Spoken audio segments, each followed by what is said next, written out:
todos ellos judíos, empezaron a reunirse todos los miércoles en la sala de espera de Freud, en lo que acabaría por conocerse como la Sociedad de los Miércoles. El tema de su primera reunión tenía mucho que ver con Freud, el sentido de fumar tabaco. En aquel momento Freud fumaba de 20 a 25 cigarros diarios. Otro tema interesante podrían haber sido los garabatos, en concreto los garabatos de Freud. Imágenes inconscientes y signos como estos que le gustaba hacer durante las reuniones de la sociedad. Freud continuó escribiendo durante aquellos años y alcanzó un éxito sorprendente con un libro que ilustraba el inconsciente con ejemplos de la vida cotidiana y que introducía una de sus más famosas ideas, el error freudiano.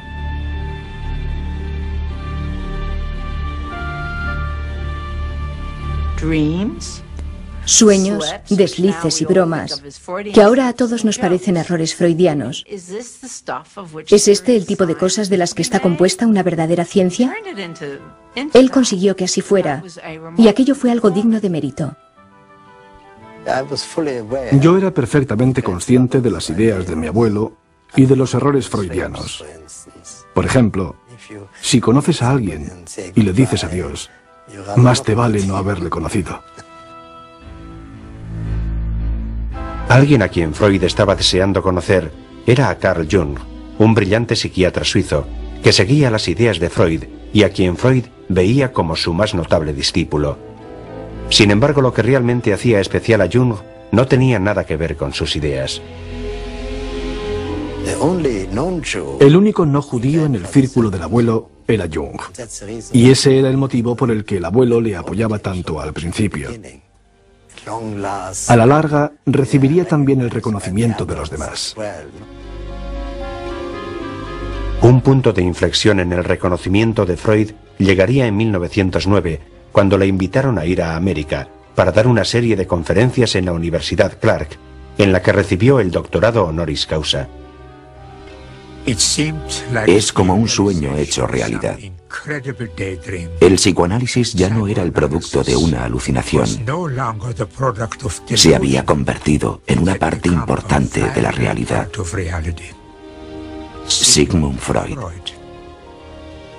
Sin embargo, el futuro del psicoanálisis estaba aún lejos del reconocimiento. Los discípulos más famosos de Freud, incluido Jung, empezaron a diferir en algunos puntos. Freud, el patriarca del movimiento, no toleraría este tipo de rebelión. Exigía una lealtad absoluta. Y si no era así, entonces cortaba la relación. La relación de Freud con Jung, a quien llamaría su hijo amado, se volvió especialmente tensa. Por 3 veces Freud se desmayó en presencia de Jung, en respuesta a lo que Freud presentía que era el deseo de Jung de verlo muerto. Rompieron su relación en 1914 y ya no volverían a dirigirse la palabra. Para librarse de traiciones futuras, Freud creó un comité secreto de discípulos incondicionales. Defendían las ideas fundamentales de Freud y le juraban lealtad llevando unos anillos que él mismo había hecho a partir de una gema griega. La Primera Guerra Mundial fue un momento decisivo para Freud, no menos que para el mundo. La masacre confirmó sus peores ideas sobre el lado oscuro del inconsciente y la psicología de los seres humanos. La Primera Guerra Mundial asustó mucho a Freud. En primer lugar, hay que recordar que sus 3 hijos fueron alistados en el ejército austríaco.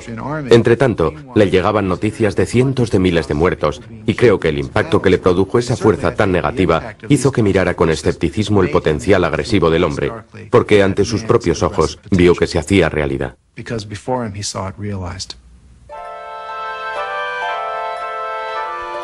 La guerra golpeó duramente a Freud, tanto en el plano personal como en el filosófico. Pasó los inviernos tiritando de frío en su estudio, intentando trabajar. Las cosas le iban tan mal que Freud pidió que le pagaran en patatas por un trabajo escrito. Los malos tiempos continuaron después de la guerra. Sophie, la hija favorita de Freud, murió por desnutrición y neumonía en 1920. 6 semanas después de su muerte, publicó uno de sus más oscuros y controvertidos trabajos, Más allá del principio del placer. En él, Freud argumentaba que hay un instinto en los humanos más allá de la libido, un instinto agresivo, un instinto mortal. Desarrolló su doble teoría de Eros y Tánatos. Tánatos era el impulso agresivo, destructivo, que definió tan propio e instintivo en el ser humano como Eros, que era el impulso amoroso y constructivo. Después de la Primera Guerra Mundial es cuando empieza a formularse el impulso agresivo. El hombre tiene una necesidad primaria de destruirse a sí mismo cuando se le deja libre. En 1923 le sobrevino otro duro golpe cuando desarrolló un tumor cancerígeno en la boca y le tuvieron que quitar una gran parte de la mandíbula. Aquella fue la primera de 33 operaciones en 16 años.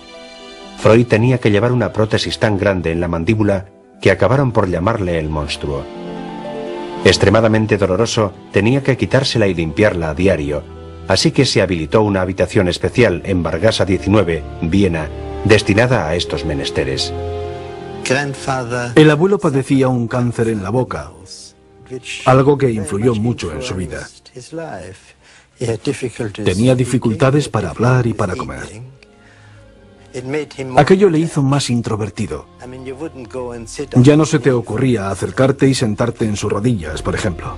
A pesar del cáncer, Freud no pudo dejar su adicción al tabaco, un error imperdonable para el terapeuta más famoso del mundo.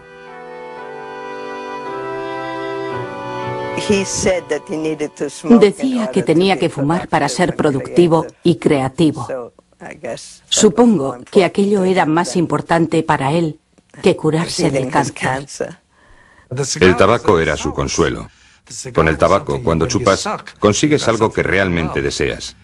Con esa succión, te sitúas en el mismo origen de la alimentación humana. La enorme capacidad de análisis de Freud era, sin embargo, limitada. Freud jamás analizó su adicción, y aquello acabó por matarle.